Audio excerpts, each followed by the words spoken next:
Most believers think their biggest enemy is outside of them. They pray against demons. They pray against enemies. They pray against spiritual attacks. But what if the real enemy is something inside you? Carl Jung called it the shadow. And Jesus warned about it long before psychology existed. In the last episode, we talked about power.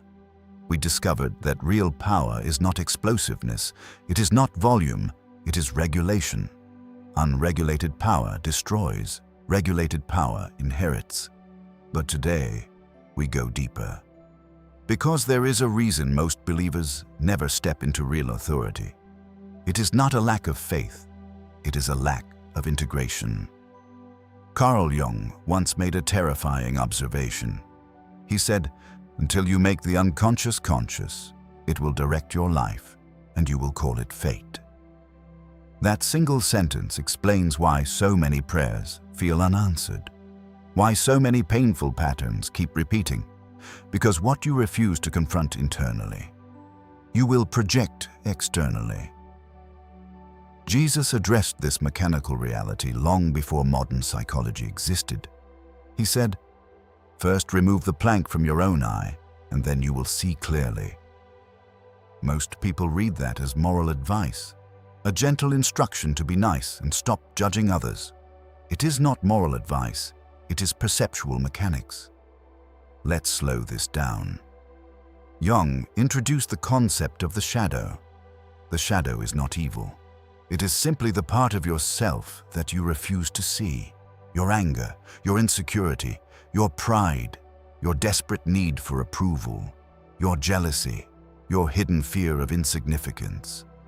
When you suppress these traits instead of integrating them, they do not disappear. They relocate. They sink into the unconscious, and they surface as projection. Projection is when you see in others what you refuse to face in yourself. You call someone arrogant, but you are actually terrified of your own inadequacy. You accuse someone of manipulation, but you avoid admitting how often you control narratives to protect your image. You call the world corrupt, but you ignore the deep disorder inside your own thinking. The shadow does not vanish through denial. It gains strength through invisibility. And here is the dangerous part. An unintegrated shadow will absolutely sabotage your authority.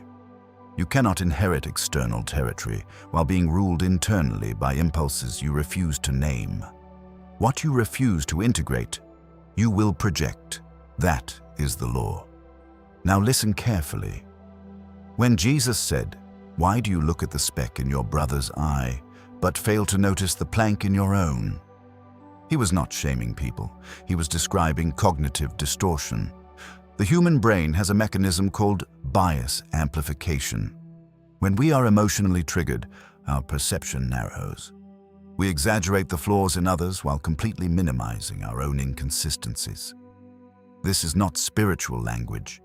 This is neurological reality. When you are threatened, the amygdala activates. The prefrontal cortex weakens. Self-reflection drops. Blame increases.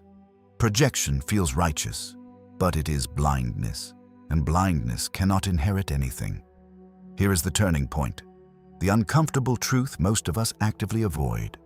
Most believers pray continuously for God to remove obstacles, but many of those obstacles are just amplified shadows. You pray for protection against enemies, but your unresolved insecurity interprets neutral events as personal attacks. You pray against spiritual warfare, but your unregulated fear creates paranoia. You pray for clarity in decision-making, but your unacknowledged ego filters every situation through the lens of self-preservation. You are not fighting demons, you are fighting disowned parts of yourself. And until those parts are integrated, you will consistently misinterpret reality. What you refuse to integrate, you project. Jung called this process individuation, the painful process of becoming whole. It requires radical honesty.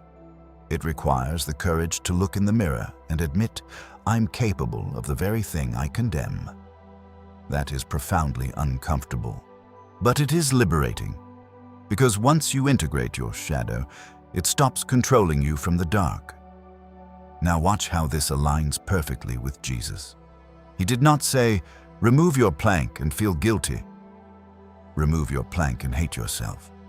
He said, remove your plank and you will see clearly. Clarity is the reward of integration, and authority follows clarity. When your perception is distorted, your decisions are distorted. When your perception is clear, your action becomes precise. Let's connect this to neuroscience. The brain is an anticipation machine. It builds predictive models.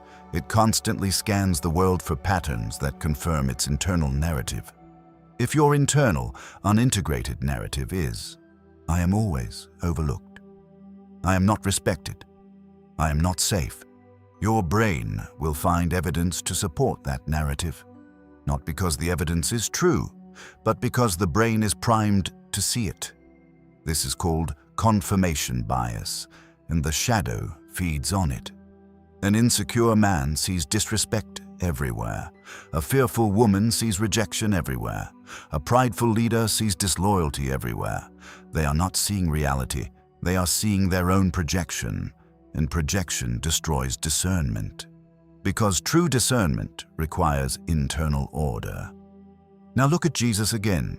He moved through massive crowds of accusation. He walked through betrayal. He faced blatant injustice. Yet he never projected insecurity. He never defended his ego. He never retaliated to preserve his image. Why? Because there was no unintegrated shadow driving him. His authority was clean. Clean authority does not react. It responds, and response is power. Here is the uncomfortable question for you. Where are you projecting? What trait in others irritates you disproportionately? What specific behavior triggers you beyond logic? That irritation is diagnostic. It is a signal.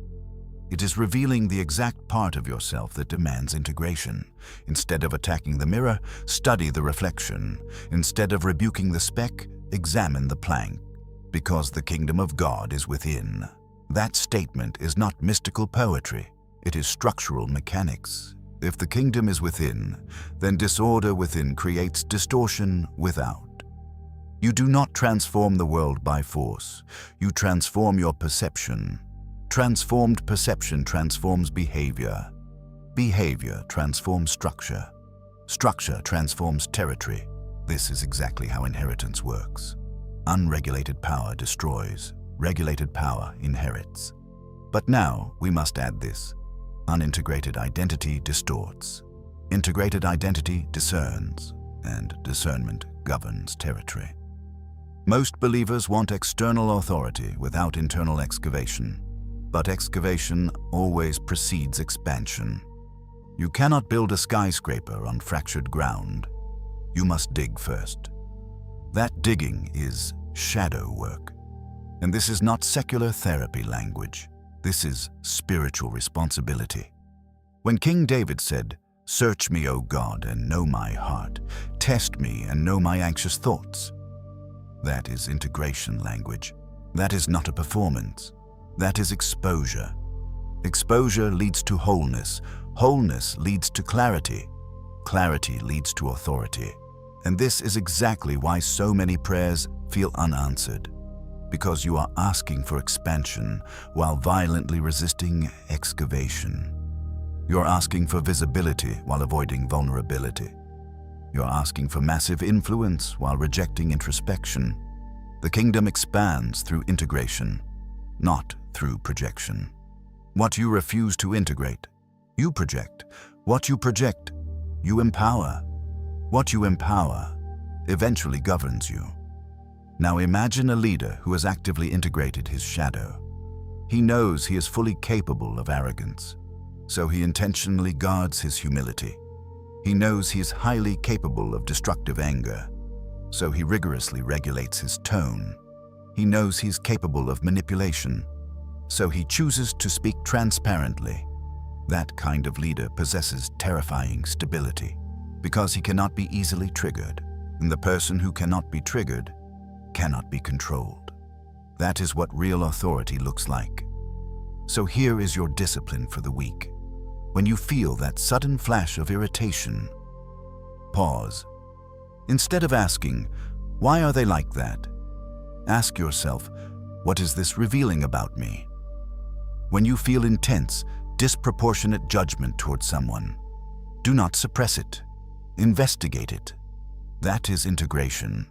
It is not shame. It is not self-condemnation. It is awareness. Because awareness dissolves distortion, and distortion is the ultimate enemy of discernment. In the next episode, we go even deeper. Because once internal integration begins, your external environment is forced to change. And that leads us to another wildly misunderstood verse. Whatever you bind on earth will be bound in heaven. We will examine the physics of entanglement, because heaven and earth are not separate systems. But for now, remember this: the kingdom is within. Authority begins with clarity. Clarity begins with integration, and integration requires immense courage. If this unsettled you, good. Awakening is rarely comfortable. If this sharpened you, remain in this field. Awake people recognize awake messages, and those who integrate their shadow inherit far more than territory. They inherit true perception. Welcome home.